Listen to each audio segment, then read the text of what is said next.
Tough old world, baby.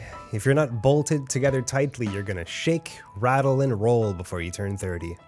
Stephen King, The Shining. You're listening to AMI Audiobook Review on AMI Audio. I'm your host, Jacob Shamansky, with Ramya Amathan. Hey. Rams, it's 2025, and the first quote I picked is tough love. Basically just saying, toughen up, kid, because you're going to need to buckle up for 2025. We have no clue what's in store. It always feels like things are just getting worse. But maybe that's just a function of all the news that we see out there and how everything is so negative. And that's why we like to absorb ourselves in books and avoid the real world. Am I right? Avoid the real world or get into the real world, but only via writing and not by exploration. Don't go out there, just stay home and read. I like it. Yeah, what books do better than anything is like stay laser focused on a single topic. And when you're laser focused, you kind of get tunnel vision as to everything that's happening around you, which is actually super beneficial. Can it be? Yeah, I think so. Not always. Unless you're always reading about the same things, in which Exactly. case you just you might have tunnel vision, but you never turn your head. Yeah, you never turn your head.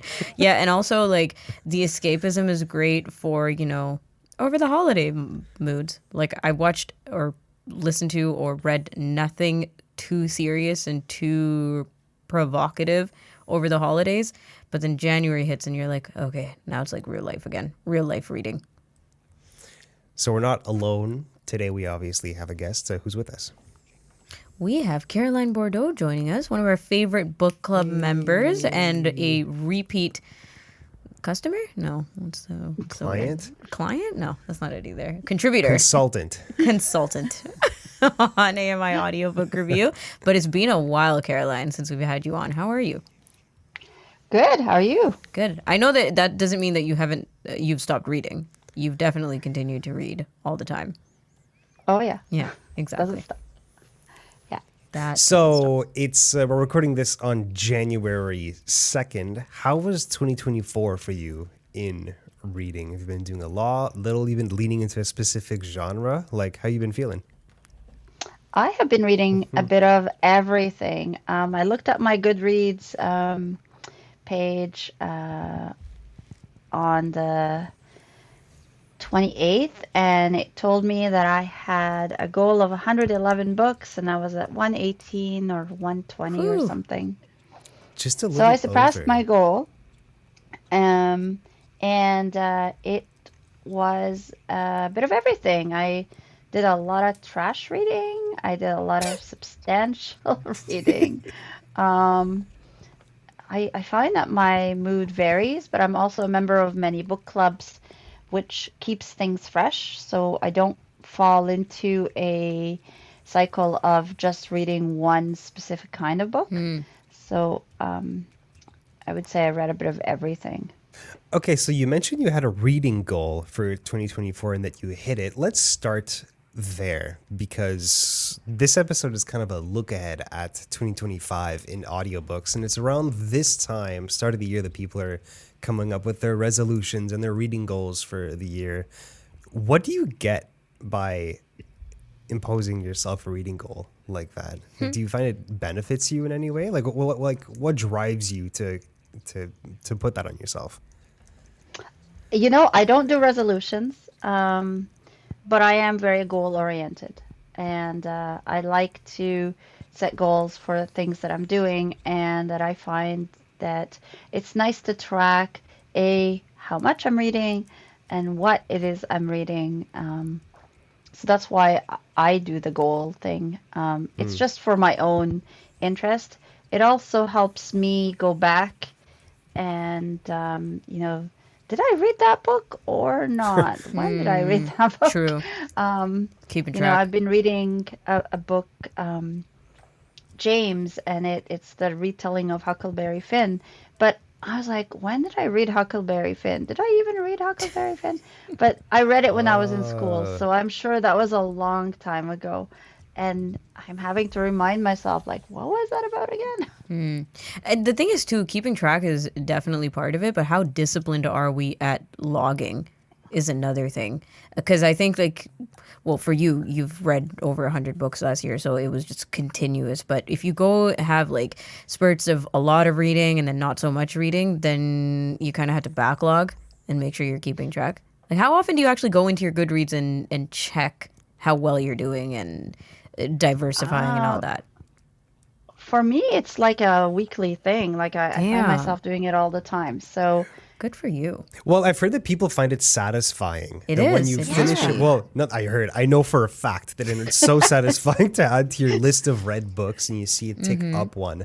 It's so Yeah. tracking your reads makes a lot of sense to me, and that's why I encourage people to use Goodreads for that reason. It's like the best thing about that website. It's setting the goal that I'm trying to understand. Like, because when you set a goal, you kind of make it sound like a chore. And I know you love books. So, like, do you need a goal to do something that you love? no, I just do it because it's a challenge for myself. Like how far am I going to get into it? But the reason I don't think of it as a chore, it's because it's my favorite thing and it's something I do just for me. It doesn't involve anyone else. It's mine. Right. Could you see yourself doing that, Rams? I know you don't track your reads or anything like that. But My way of tracking reads is going back into my Sela history and being like, oh my gosh, because it's the same purpose that you're describing, Caroline, which is when did I read this? I need to reference it on my audiobook review, and then I go back into the history, find the date, and be like, oh yeah, that was this year and not last year. But it is way more vague, like my recollection of and how many books. I have no idea how many books I read. I'd have to go and track between Audible, Sela, and Spotify now. Because that's the other thing. Like Goodreads is great because you can put it all into one if you're disciplined enough. it creates one sorted list. Yes. Plus, it includes a little 5-star rating. You can mark So cute. specifically when you started it, when you finished it, and you can also include like a full review. If It's an you want. organized You person's can make dream. comments. It is. It sounds Those of really us that good. are A types kind of, I guess, live by it. I don't know. Yeah. So what is an A type? Tell us more. People that like to, I don't know, put their spices in order. Oh, I'm A-type in my kitchen. Yeah. See? But the Audible era of things is just kind of like it lets you know how well you did on Audible at the end of the year. Right. Does Spotify do any of that, Jacob? It's much more limited than what Audible offers. Audible has like achievements like you would see in like video games, or if you read like 10,000 hours, you get a badge and stuff like that. And it gives you like Oh, that's detailed true. I reading forgot about statistics and that. stuff like that. They gamify the system. It's all you see this in a lot of places where they gamify things that you wouldn't typically gamify, like learning opportunities, like for example, like learning music. You can do these apps that basically turn learning music theory into a game, and then in here, like with Audible, they're turning like reading into a game, or at least they're adding like aspects of it with achievements and goals and that type of thing. But honestly, it's just fluff around the applications that we use for Audible, for reading. But Caroline, we wanted to talk about something you brought us attention to is BetaBooks, which is a platform, a website, an app, I'm not sure, for connecting authors to beta readers, which sounds fascinating. But I'm also interested in knowing how you got involved in this and what it means to be a beta reader. Where do you want to start? So I will tell you that the books, the way I used it was a website, and it has a couple of passwords. And I was invited by an author I knew who had a book coming out, and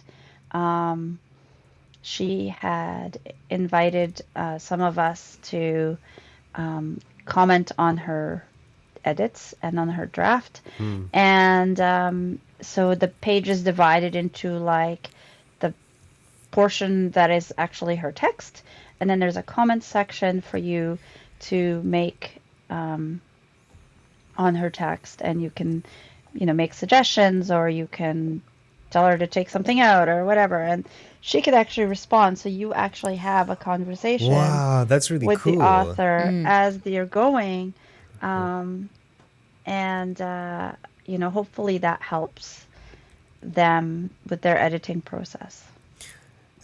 This might be something I'd want to get into in It 2025. sounds very intriguing. Yeah, if you can get involved into the writing process of an author, especially if they can comment on your comments on their Yeah. text, that's fascinating. So as someone who loves reading, do you get a kick out of that? Do you get paid, or you do it for fun? You do it for fun. And it was somebody that I knew, so it was kind of personal for me, but I would love to do more of it. And I think you can sign up to be a beta reader on one of their forums.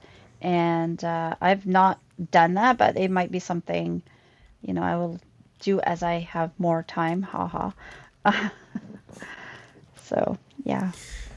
I remember, I think it was on SoundCloud, that you could place comments on songs, but link the comment to a specific point in the timeline of a song. So if you really like a moment at like, a minute and 10 seconds, you would actually see the comment pop up at that time in the song. Basically get like a timestamp.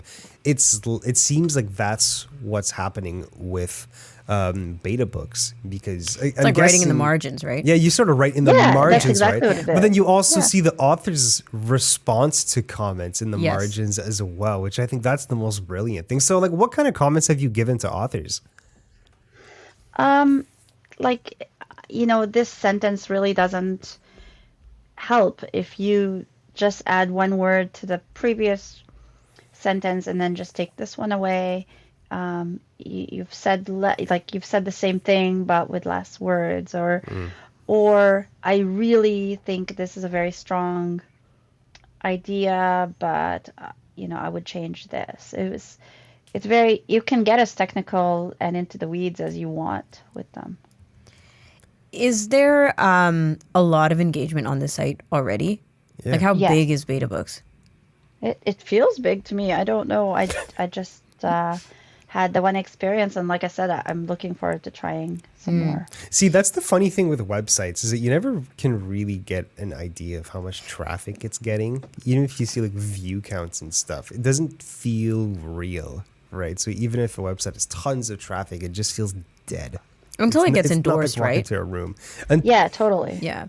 Until Yeah. it's like a big author putting up a big book on there, then we wouldn't Yeah. really exactly know And how does that much happen? community. Do big authors put their books up there? I don't really know.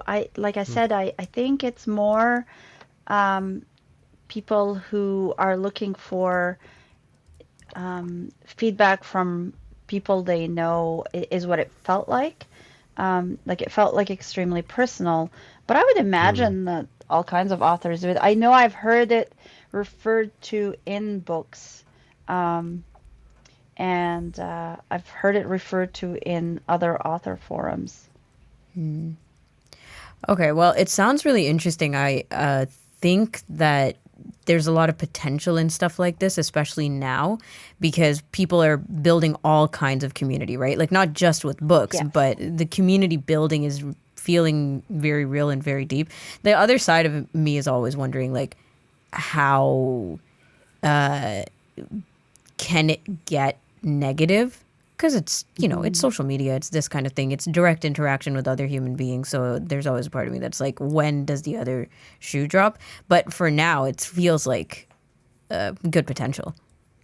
Well, the thing is that as the author, you're in control of that. So if I start to get belligerent, they can just block me or take away my access to their book.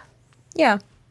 Then 'Cause they're the ones that give you access and they take it away. take it away, exactly. So there's kind of a what do you call it? Like a triaging process. Control. Yeah, exactly. But the other part of it is too, like, do you guys ever think about credit?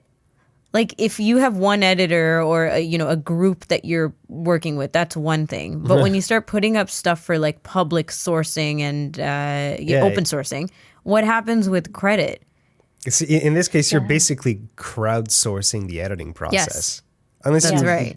I don't know if there's another layer of editing into this. And another question is it better to have one editor work through your manuscript, or is it better to have like multiple inputs? I'd be really curious to I don't know. I really don't know. I would think one editor would be more consistent, but I guess it would be helpful. You know what it'd be helpful for? Things like accurate representation. Like if you have a disabled character in your book and you want to get tons of opinion, right? Consultation on this character, this would be a great way to do it because you have people weighing in. You're not necessarily taking in people's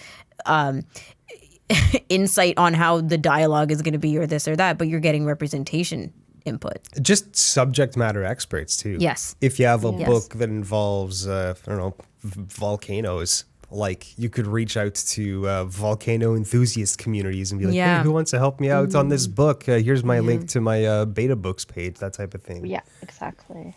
You can probably also project. I'm so curious about this stuff now. You can probably also project just by putting a manuscript out there. Like if I was an author and, I had 100 people sign up to read it and reading through the progress or noting the progress of their reads, gauge the interest of the book, right? Like on a kind of low key level, be like, I don't know if this is doing too well, or oh my gosh, they're just eating it up. I think to a degree, probably. But again, you're the one that's putting it out there to specific people. Yeah. But it's like the editing and proofreading is one thing, and then there's the side of it that's like, are people taking to this kind of thing right now? Like, what are people into? It's a niche way of figuring that out. It could be like a hobby for people, Like I could see people getting really into it. But you mentioned who gets the credit for editing, right? The thing is, like actual editors barely ever get credit in books. True. Maybe in an acknowledgement. So there's no way in hell some random stranger from Iqaluit is getting credit in your book. Or royalties, Why Iqaluit? No. Why? We have some talented authors coming out of Iqaluit. Name one. Yeah. Anyways, maybe there's an author from Iqaluit that's coming out with a book in 2025. I'm wondering if any of those are on your most anticipated books of 2025, Karoline. I know you compiled a little bit of a list, and I value your opinion here because you're such a well-read person. You keep track of all this stuff. Do you want to go through it? Yeah, a bookworm. Do you want to go through what you're looking forward to feasting on? So the one that I'm most excited about is V.E. Schwab has a book coming out, and it's got a very... the description she gave is a fantasy lesbian vampire thriller. Whoa. I know. All 4 words. Okay. Say that again. Fantasy lesbian vampire thriller. Yes. Is it Yeah, Twilight? you make something out of that. I can't. That's great. Is this just Twilight? No. I can't imagine. Ramya, I know that you love V.E. Schwab because that's the author of Invisible Life of The Addie Invisible LaRue. Life Yes. of Addie LaRue. Yes. Probably one of your favorite books from Yeah. last year, I think. What was that, 2022? 2023. 2023. Maybe yeah. 2022. Caroline, we got to go into your archives. I know, eh? Yeah. That was a while back. It was a while back. Okay, so you both of you have read that book from V.E. Schwab. Like, what does it mean for you to hear that type of description? So is this the next book she's released in that amount of time? Like since The Invisible Life, Caroline? Yes. Holy. Okay. Oh, I'm looking forward to it. But you remember how intricate that was, Yes. and how long, like, how many hours did we spend Oh, yeah. Just talking about it. about that book? And I'm sure we could go again. Yes. Okay, Jacob's hoping we don't. But yeah. I know. But no, absolutely. And maybe that's why it's okay that she's taking her sweet time for the next release. But I get nervous because that book I absolutely idolized it, right? So now reading a second book by V. Schwab means I need to get good reviews from the people who loved the first book. I'm not an early adopter, guys. I'm not. I will wait until somebody says, yes, please, please read this. It's so good. It's like when... We'll get Jacob to read it. Yeah. Oh, True. Maybe we will. It's kind of like when an artist releases a fantastic album, Yes. and then You're like, it's untouchable now. and then you're like, please just don't release anything else. Like Don't. you Yeah, like just if leave you it left there. now, it would be great. Just leave it there. Don't ruin your legacy. So like, Not I that we know- don't trust them, but just, Well, you we've done it. We've worshipped it. So now it's See, that's the irony that like we know they can make incredible work, Mm-hmm. but we almost don't want them to do another one. So it doesn't like ruin the legacy of the author and that other That's work, what I'm right? afraid of. And Yeah. I'm like, that description leaves me with absolutely nothing. I know. But here's the other thing, though. We got to zoom out a little bit. Remember you talked about narrow sight earlier, or whatever you called it, Jacob? Yeah. Like V. Schwab has over 20 books. She has series that she's written that people absolutely loved. What was it? Right. Hold on. Shades of Magic series is what she's best known for, aside from The Invisible Life and Villain series. So people love V. Schwab's writing, period. But for me, it's just The Invisible Life of Addie LaRue. I know, same. Yeah. So now it's like I'm just going to put it up against that. Yeah, that's what I'm afraid of. So Caroline, what else are you looking forward to this year? So Taylor Jenkins Reid also has a book coming up, and they wrote Daisy and the Six. And I think it will be interesting to see what this is going to be about and, where it's going to go. I just remember really hesitating to pick up that book in the first place. And then I got into it, and I think I read it in like one day. So Wow. you just never know. That's The other impressive. book that I am excited about is called Good Dirt. And the book that it follows is Black Cake. So we'll see. But there are a lot of books. Like, I really struggled. I went through many lists. See, making a list of most anticipated books is not quite the same as looking at like the most anticipated movies or TV shows of 2025, because it's not like we get trailers or interviews from the actors or things like that to look forward to, right? It's literally an author and like a paragraph of a synopsis. Right. And like that's all we get, right? So you're almost leaning entirely on author reputation. Correct. Yeah. And nowadays, it doesn't feel like we have those superstar authors that there used to be back before, like the turn of the millennium, right? There's so many authors out there, and like, can you name anybody who even touches the level of fame of Stephen King? Not even close. Not even. No, Not really. anymore. Oh, Yeah. No. No. I mean, even if you go backwards from Stephen King, Like, it's what, hard. Dan Yeah. Brown, maybe. Maybe. Yes. Yeah. Yeah. But I don't think so. Maybe specific books, but Stephen King is still writing, and people are still like Yeah. pre-ordering, and the fandom is unreal. He's a superstar. And I think he does. He has a book coming out too. Actually. Oh, does Does he? he really? Oh, and now I have anticipation for that. No, honestly. Yeah. Is it part of the Holly series? No, right? I don't think so. Was it Holly? I don't think so. Okay, because he did that a couple of years in a row. He released like more from that series, which is more like mystery. But yeah. So looking ahead at 2025 still, Rams, you've still been getting most of your books through CELA, the Center for Equitable Library Access, which is the secret weapon for Canadians who are blind or low vision for getting audiobooks for free. It's awesome. But when it's not on CELA, you're using Audible, occasionally Spotify. Is that still the case? Pretty much, yeah. Sela Okay. first, Audible last. But, you know, you get the one credit from Audible and Spotify somewhere in the middle, unless How I've about- run out of reading time. How about you, Caroline?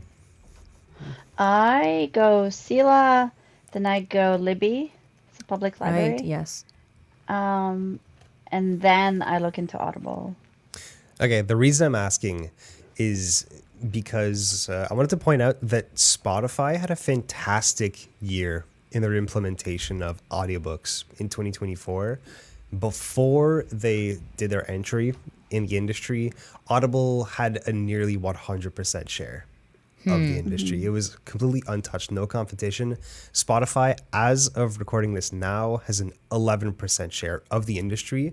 And a lot of authors are saying they actually get more royalties through Spotify than they interesting. do Audible. Not because That's really good to Spotify know. pays more for royalties, but because they're just getting more sales. Yes. And a couple different figures that most of the sales happening on Spotify are from young users between 18 and 35. And the fact that Spotify grabbed 11% of the market in basically 1 year, Yeah. guys, That's Spotify is in the game. Right as they did it, too.